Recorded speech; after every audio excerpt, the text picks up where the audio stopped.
dessa característica dele. Revoltara-se com a prédica ouvida. Olha aqui a rebeldia, a revolta contra a fala de Estevão. Nada obstante a sua ressonância de misteriosa beleza. Ao seu raciocínio impunha-se eliminar a confusão que se esboçava a propósito de Moisés. A lei era uma e única. Aquele Cristo que culminou na derrota entre dois ladrões surgia a seus olhos como um mistificador indigno de qualquer consideração. O jovem doutor se levantou ousadamente e exclamou quase colérico, frisando os conceitos com evidente ironia. Nós estamos vendo aí a prática deliberada do desamor, da rebeldia e do orgulho. Piedosos galileus, onde o senso de vossas doutrinas estranhas e absurdas, como ousais proclamar a falsa supremacia de um nazareno obscuro sobre Moisés, na própria Jerusalém, onde se decide os destinos das tribos de Israel, invencível? Quem era esse Cristo? Não foi um simples carpinteiro? Ao orgulhoso entorno da inesperada apóstrofe, houve no ambiente um tal qual retraimento de temor, mas dos desvalidos da sorte, para quem a mensagem do Cristo era alimento supremo, partiu para Estevão um olhar de defesa e jubiloso entusiasmo. Os apóstolos da Galileia não conseguiam dissimular seu receio. Tiago estava lívido. Os amigos de Saulo notaram-lhe a máscara escarninha. Então aqui Emmanuel fala da máscara escarninha, né? Todo aquele processo de desamor, rebeldia, orgulho, de uma forma bem contumaz. Sempre o Cristo, sempre o impostor, trovejou Saulo, carrancudo. Minha autoridade é insultada pelo vosso fanatismo, neste recinto de miséria e de ignorância. Mistificadores, rejeitais a possibilidade de esclarecimento que vos ofereço. Galileus incultos, não quereis o meu nobre cartel de desafio. Saberei vingar a lei de Moisés, da qual se tripudia. Recusais a iniciativa, mas não podereis fugir ao meu desforço. Aprendereis a amar a verdade e a honrar a Jerusalém, renunciando ao Nazareno insolente que pagou na cruz os criminosos desvarios. Recorrerei ao Sinédrio para vos julgar e punir. O Sinédrio tem autoridade para desfazer vossas condenáveis alucinações. Inicia-se uma fase de perseguição aos chamados adeptos do caminho. No capítulo 7 do livro Paulo Estevão, Emmanuel se refere às perseguições nestes termos. No dia seguinte à prisão de Estevão, Saulo procurou arregimentar as primeiras forças com a máxima habilidade. A cata de simpatia para o amplo movimento de perseguição que pretendia efetuar, visitou as personalidades mais eminentes do judaísmo, abstendo-se, contudo, de procurar a cooperação das autoridades reconhecidamente pacifistas. A inspiração dos prudentes não o interessava, necessitava de temperamentos análogos ao seu para que o cometimento não falhasse. Vejamos aqui, ele chegou desse subterfúgio sórdido, de não buscar, por exemplo, Gamaliel, que era um sábio e que buscava sempre a concórdia. Ele buscou sempre as pessoas que pensavam como ele, para, num processo de mistificação, criar todo um estado de perseguição dos cristãos. Saulo começou a coordenar as primeiras diligências por desvendar as atividades do caminho em suas mínimas modalidades. Obcecado pela ideia da desforra pública, idealizava quadros sinistros na mente superexcitada. Tão logo fosse possível, prenderia os implicados. O evangelho aos seus olhos dissimulava sedição iminente. Aqui fica claro, pelas características que Emmanuel coloca, obcecado pela ideia da desforra pública, idealizava quadros sinistros na mente superexcitada. O que Emmanuel está descrevendo aqui? Processo obsessivo, né? Ele chegou a beirar quase que uma subjugação, o Saulo, nessa fase aqui. apresentaria os conceitos oratórios de Estevão como senha da bandeira revolucionária, de maneira a despertar a repulsa dos companheiros menos vigilantes, habituados a pactuar com o mal, a pretexto de acomodatícia tolerância. Combinaria os textos da lei de Moisés e dos escritos sagrados para justificar que se deveria conduzir os desertores dos princípios da raça até a morte. Então, o tempo todo trabalhando em função de um processo de mistificação que ele tinha consciência que estava fazendo, mas que num processo de influência espiritual da sombra ele mergulhou profundamente. Demonstraria a irrepreensibilidade da sua conduta inflexível. Tudo faria por conduzir Simão Pedro ao calabouço. Na sua opinião, devia ser ele o autor intelectual da trama sutil que se vinha formando em torno da memória de um simples carpinteiro. No arrebatamento das ideias precipitadas, chegava a concluir que ninguém seria poupado nas suas decisões irrevogáveis. Naquele tribunal singular, por longos dias seguidos, verificaram-se punições de toda espécie. Das respostas do querelado dependia o encarceramento, os açoites, o chanfalho, as bastonadas, as macerações e os apuros. Então ele entrou nesse processo de até torturas, né, ele fazia para conseguir os seus intentos. Saulo tornara-se a mola central do movimento terrível e execrado por todos os simpatizantes do caminho. Multiplicando energias, visitava diariamente os núcleos do serviço a que costumava chamar expurgo de Jerusalém, desenvolvendo atividade pasmosa, dentro da qual mantinha vigilância constante das autoridades administrativas, encorajava os auxiliares e prepostos, instigava outros perseguidores dos princípios de Jesus, sem deixar arrefecer-se o zelo religioso do Sinédrio. Após a morte de Estevão, as perseguições movidas por Saulo de Tarso recrudescem. Assim se refere Emmanuel no capítulo 9. O moço de Tarso parecia dominado por uma indiferença criminosa.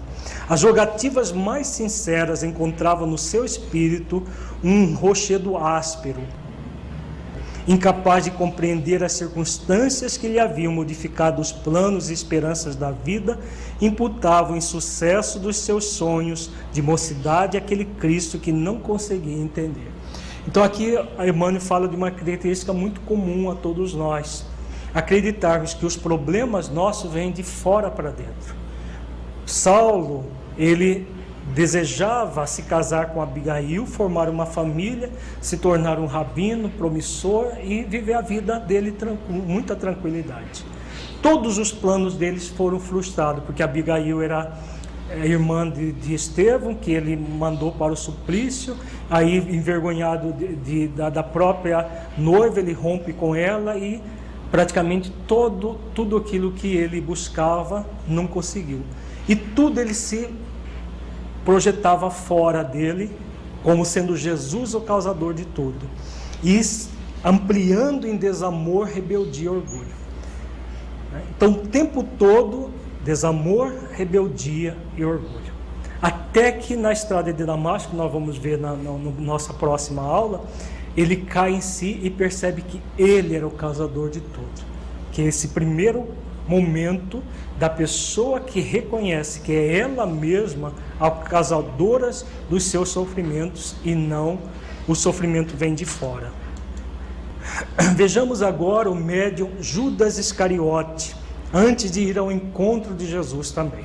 É uma passagem do livro Boa Nova. Nós vamos ler toda a passagem, porque ela é muito autoexplicativa, e depois fazemos pequenos comentários. Está no livro Boa Nova, de Humberto de Campos, no capítulo 24, A Ilusão do Discípulo. Jesus havia chegado a Jerusalém sob uma chuva de flores. De tarde, após a consagração popular, caminhava Tiago e Judas, lado a lado, por uma estrada amiga, marginada de oliveiras, que conduzia a casinhas alegres de Betânia. Judas Iscariote deixava transparecer no semblante íntima inquietação, enquanto no olhar sereno do filho de Zebedeu fulgurava a luz suave e branda que consola o coração das almas crentes. Tiago, exclamou Judas, entre ansioso e atormentado: não achas que o mestre é demasiado simples e bom para quebrar o jugo tirânico que pesa sobre Israel, abolindo a escravidão que oprime o povo eleito de Deus? Mas, replicou interpelado, poderias admitir no mestre as disposições destruidoras de um guerreiro do mundo? Não tanto assim, contudo, tenho a impressão de que o Messias não considera as oportunidades. Ainda hoje tive a atenção reclamada por doutores da lei, que me fizeram sentir a inutilidade das pregações evangélicas, sempre levadas a efeito entre as pessoas mais ignorantes e desclassificadas. Ora, as reivindicações do nosso povo exigem um condutor enérgico e altivo. Israel, retrucou o filho de Zebedeu, de olhar sereno, sempre teve orientadores revolucionários. O Messias, porém, vem a efetuar a verdadeira revolução, edificando o seu reino sobre os corações e nas almas. Judas sorriu algo irônico e acrescentou: mas poderemos esperar renovações sem conseguirmos o interesse e a atenção dos homens poderosos? E quem haverá mais poderoso do que Deus, de quem o mestre é o enviado divino?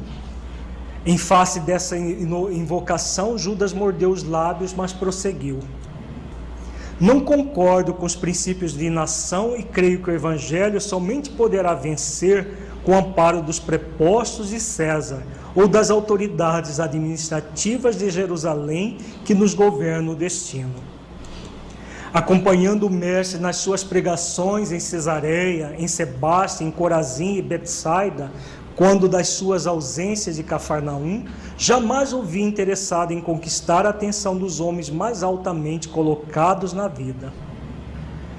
É certo que de seus lábios divinos sempre brotaram a verdade e o amor por toda parte, mas observei leprosos e cegos, pobres e ignorantes, abeirando-se de nossa fonte. Jesus, porém, já nos esclareceu, obtemperou Tiago com brandura, que o seu reino não é deste mundo. Imprimindo aos olhos inquietos um fulgor estranho, o discípulo impaciente revidou com energia: vimos hoje o povo de Jerusalém atapetar o caminho do Senhor com as palmas da sua admiração e do seu carinho. Precisamos, todavia, impor a figura do Messias às autoridades da corte provincial e do templo, de modo a aproveitarmos esse surto de simpatia. Notei que Jesus recebia as homenagens populares sem partilhar do entusiasmo febril de quantos o cercavam, razão por que necessitamos multiplicar esforços em lugar dele, a fim de que a nossa posição de superioridade seja reconhecida em tempo oportuno. Recordo-me, entretanto, de que o mestre nos asseverou certa vez que o maior na comunidade será sempre aquele que se fizer o menor de todos. Não podemos levar em conta esses excessos de teoria. Interpelado que vou ser hoje por amigos influentes na política de Jerusalém, farei o possível por estabelecer acordos com os altos funcionários e homens de importância, a fim de imprimirmos novo movimento às ideias do Messias. Sem embargo das carinhosas exortações de Tiago, Judas Iscariote passou a noite tomado de angustiosas inquietações. Não seria melhor apressar o triunfo mundano do cristianismo? Israel não esperava o Messias quem fechasse nas mãos todos os poderes? Valendo-se da doutrina do mestre, poderia tomar para si as rédeas do movimento renovador, enquanto Jesus, na sua bondade e simplicidade, ficaria entre todos, como um símbolo vivo da ideia nova. Recordando suas primeiras conversações com as autoridades do Sinédrio, meditava na execução de seus sombrios desígnios. A madrugada o encontrou decidido na embriaguez de seus sonhos ilusórios. entregaria o mestre aos homens do poder em troca de uma nomeação oficial para dirigir a atividade dos companheiros. Teria autoridade e privilégios políticos, satisfaria as suas ambições aparentemente justas, a fim de organizar a vitória cristã no seio do seu povo. Depois de atingir o alto cargo com que contava, libertaria Jesus e lhe dirigiria os dons espirituais, de modo a utilizá-los para a conversão de seus amigos e protetores prestigiosos.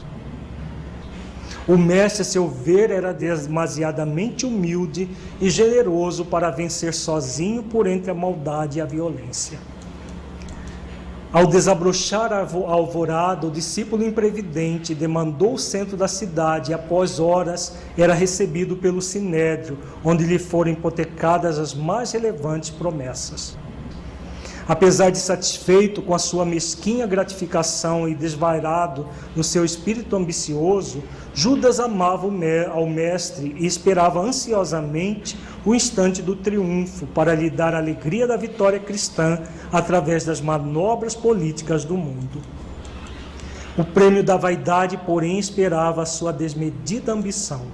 Humilhado e escarnecido, o seu mestre bem-amado foi conduzido à cruz da ignomínia, sob vilipêndios e flagelações.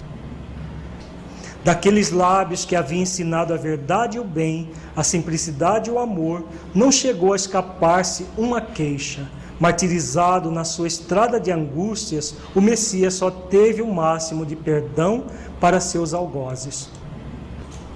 Observando os acontecimentos que lhe contrariavam as mais ínfimas suposições, Judas Iscariote se dirigiu a Caifás, reclamando o cumprimento de suas promessas. Os sacerdotes, porém, ouvindo-lhe as palavras tardias, sorriam com sarcasmo. Debaldo recorreu às suas prestigiosas relações de amizade. Teve de reconhecer a falibilidade das promessas humanas. Atormentado e aflito, buscou os companheiros de fé, encontrou-os vencidos e humilhados. Pareceu-lhe, porém, descobrir em cada olhar a mesma exprobração silenciosa e dolorida. Já se havia escoado a hora sexta em que o mestre espiara na cruz, implorando perdão para seus verdugos.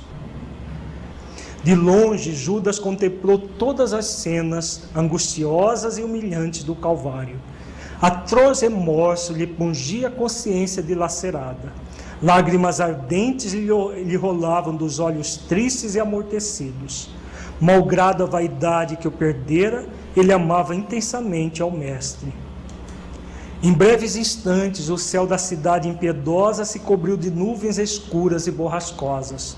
O mau discípulo, com um oceano de dor na consciência, peregrinou em derredor do casario maldito, acalentando o propósito de desertar do mundo, numa suprema traição aos compromissos mais sagrados de sua vida.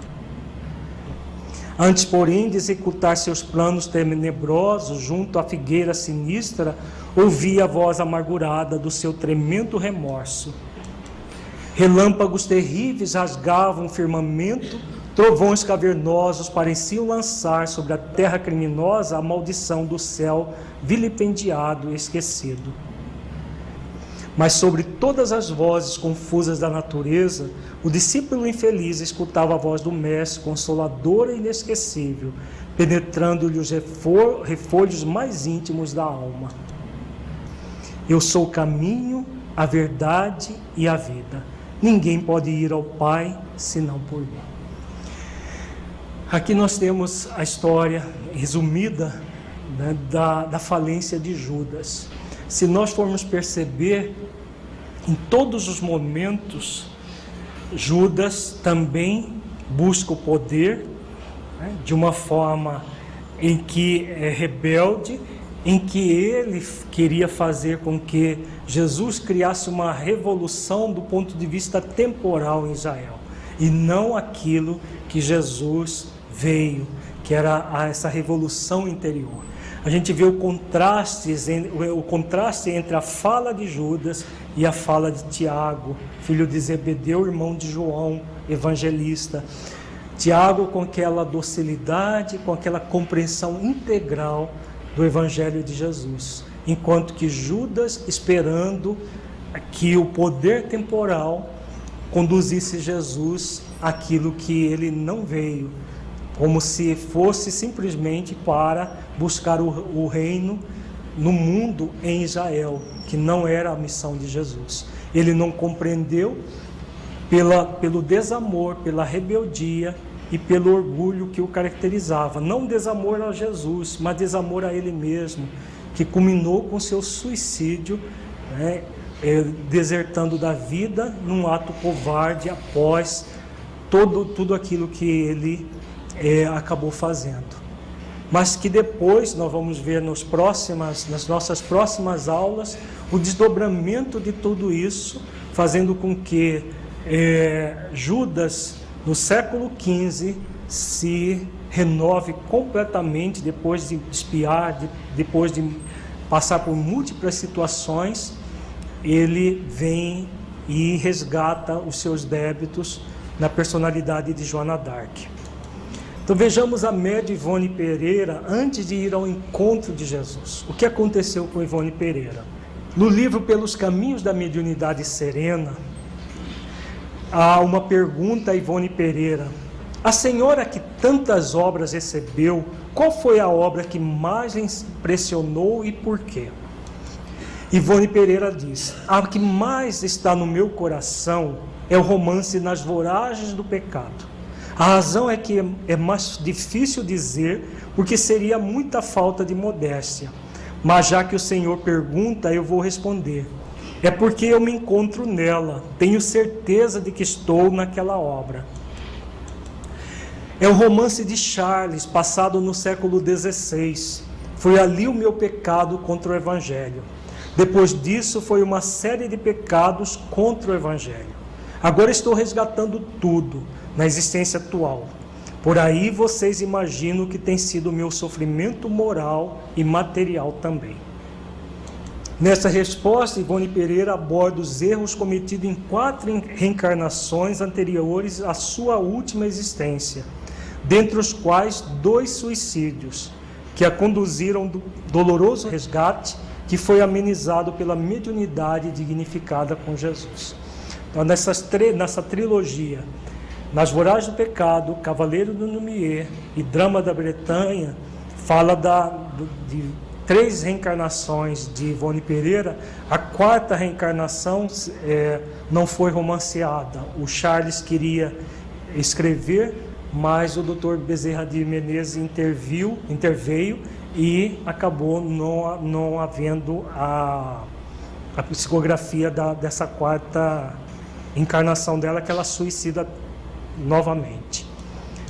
3 dessas encarnações estão registradas na trilogia romanceada. Nas Voragens do Pecado, em que ela aparece com o nome de Ruth Carolina Bettencourt de La Chapelle, na qual usa de sua mediunidade para fazer um pacto de vingança com a Otília de Louvine Raymond, contra o chamado capitão da fé, Luís de Narbonne, que massacrou a sua família durante a chamada Noite de São Bartolomeu. Então, nesse romance, ele é todo em cima dos fatos acontecidos a partir da Noite de São Bartolomeu, e que havia esse capitão da fé, que na verdade ele era parte da Inquisição católica na época, e sob o comando da Catarina de Médici, dizimou milhares de protestantes, que eram chamados huguenotes, na França nessa época.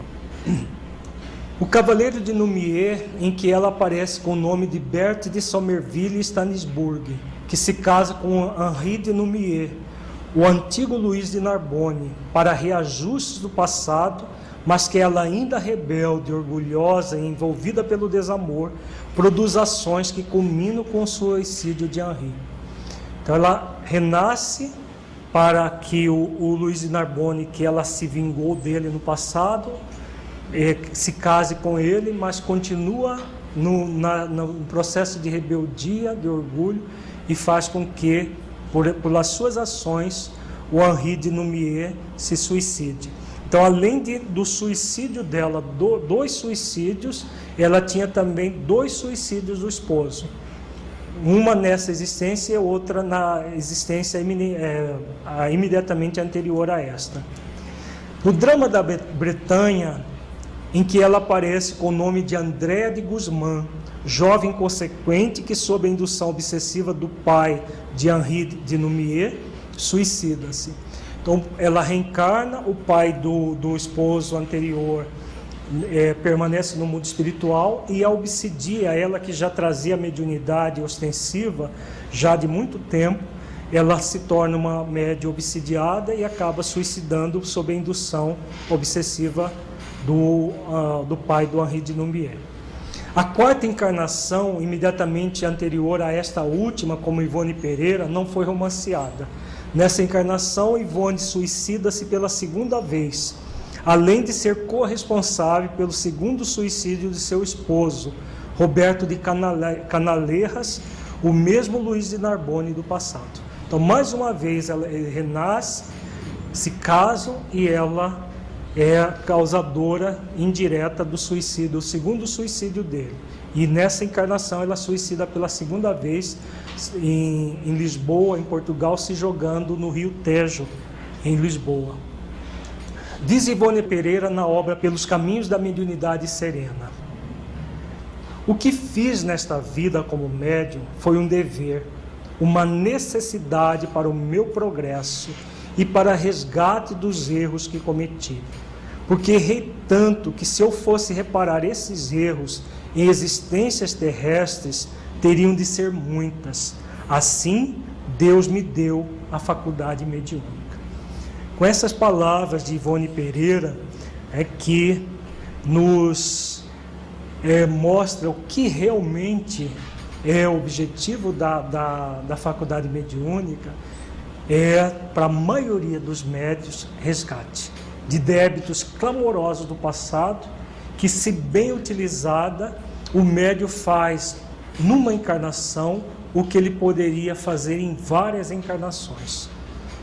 E com a mediunidade ele abrevia muito o processo expiatório e reparador para si mesmo. É o que aconteceu com Ivone. Ivone, com todo o passado delituoso, renasce como ex-suicida e transforma a sua vida num hino de amor. E nesse hino de amor ela repara completamente os seus erros passados. Nós vamos ver nas próximas aulas o desdobramento de várias passagens da vida de Ivone Pereira, que é muito significativa para os nossos estudos sobre mediunidade. Muita paz a todos. Agradecemos a sua companhia. Quer se aprofundar nos estudos da doutrina espírita? Conheça também os materiais da editora Espiritizar. Acesse www.espiritizar.org. Até o nosso próximo encontro.